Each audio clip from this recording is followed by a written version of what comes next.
Her father's wealth, the Nanny Story, Part 9. I am Mrs. Grace, she said calmly. I know what troubles you, and I can help. Lyon and I exchanged glances. How do you know about us? Lyon asked, surprised. I have seen many things, she replied. I can see and speak to the dead. Erica brought me here. Erica? Lyon asked, sounding scared. I was already frightened, wondering if something bad might happen. There's nothing to fear, Miami, Mrs. Grace reassured me.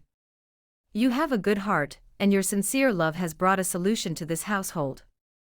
May I come inside? Lyon and I agreed and let her in, though we were still scared. We watched as she walked in and sat down, and Lyon locked the door. Mrs. Grace began to talk to someone we couldn't see, saying, I will tell him, yes, okay, of course. We sat opposite her, feeling nervous.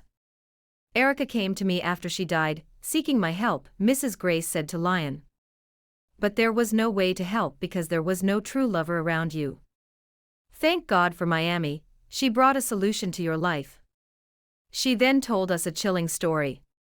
Cindy's body is a vessel for a mermaid called Cassandra, the queen of the high sea. She took over the baby's body when Erica was only 8 weeks pregnant.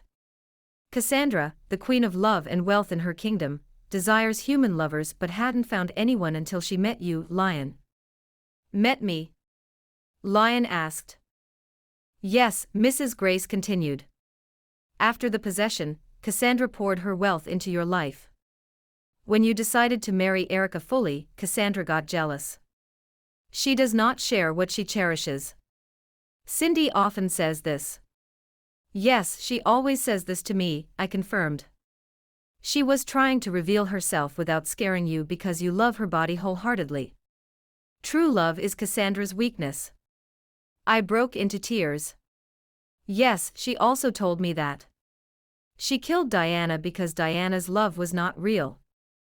Diana's sister also died mysteriously after trying to investigate Diana's death.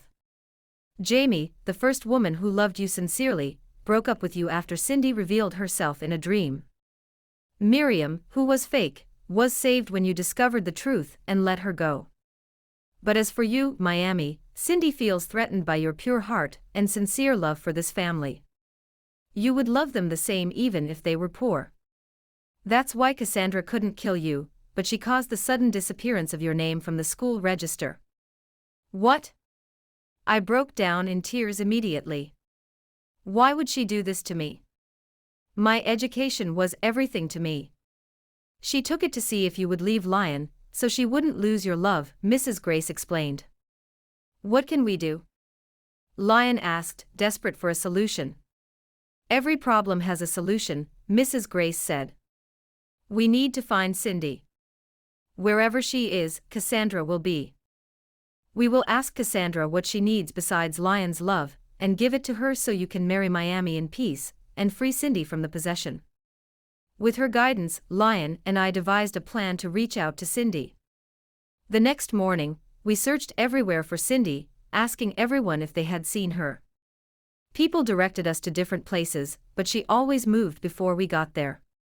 Finally, Erica spoke to Mrs. Grace, and we learned that Cassandra had led Cindy to the seaside of Ibiza. We took an Uber there and found her sitting by the river, her eyes reflecting the deep blue of the sea.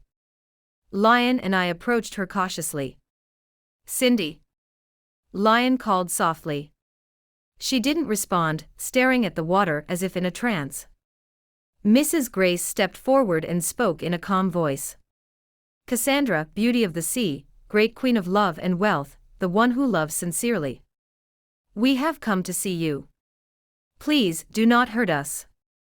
You see the hearts of men, and you know we do not hate you. We are here to plead with you. Cindy's eyes flickered and a cold, powerful voice answered. I only wanted love, but now I see that my presence causes pain. I only came to rescue him from poverty, but now he's planning to leave me for another. Queen Cassandra, he will never leave your side, Mrs. Grace said. Lyon and I were confused, but we waited to hear more. He will always appreciate your kindness. Please understand that our worlds are different and we can't marry those from your world, Mrs. Grace added. What do you want? Cindy asked, looking deep into the sea. We want to understand what it will take to free Cindy from your possession, Mrs. Grace replied. Cassandra, through Cindy, looked at Lyon with a mixture of sadness and longing. You are the true definition of love and truth, Queen Cassandra. Please do not forget, Mrs. Grace said. What do you need besides Lyon's love, she added. Cassandra was silent for a moment, then stood up. She walked into the sea, looked up at the sky and screamed. The sea began to tumble, and we ran behind Mrs. Grace. The environment changed. The clouds became dark and blue light gathered at Cassandra's feet. Her voice sounded like 1,000 waters as she spoke. I need a symbol of true love and sacrifice. Something that shows the purity of your hearts. Lyon and I looked at each other, unsure of what to do. Mrs. Grace spoke up. We can offer a promise, a pledge of love that will bind us together and show the purity of our intentions. We nodded in fear. What kind of promise? Cassandra asked. A vow, Mrs. Grace suggested. A vow of love and protection, made with something dear to him. Cassandra stood silently in the water, her deep blue eyes shining brightly. Do you have anything that symbolizes your love? She asked. Mrs. Grace turned to us. Do you have anything that is dear to your heart? Now is the time to make a replacement. You must give her something you cherish, and please be truthful. Lyon and I were confused, not knowing what to do. Erica spoke to Mrs. Grace and told her to ask Lyon to offer their necklace, the one they made out of true love for each other. Erica wore hers to the grave, and Lyon was to wear his until death. Mrs. Grace relayed Erica's message, and Lyon quickly took off the necklace. It had a small locket with a picture of Erica inside. This, he said. It's very special to me. Please accept it for the sake of the love we share. Lyon said, shivering. Cassandra's eyes softened. Place it in the river as a sign of your vow. Lyon was afraid but summoned the courage to walk to the water's edge, and gently placed the necklace in the river. The water sparkled as if acknowledging the sacrifice. Mrs. Grace began to chant softly, words I couldn't understand. The air around us seemed to shimmer. Cindy began to walk out of the water and collapsed to the ground once she reached dry land. The environment returned to normal. Mrs. Grace praised Cassandra with unknown words. Is it over? I asked, my heart pounding. Mrs. Grace nodded. Cindy is free. Cassandra has accepted your vow and returned to her kingdom. Lyon rushed to Cindy's side, cradling her in his arms. Cindy's eyes fluttered open, and she looked up at Lyon. Daddy, she whispered. Yes, sweetheart, Lyon said, tears streaming down his face. Cindy turned to me and held my hands. Thank you, Aunt Miami.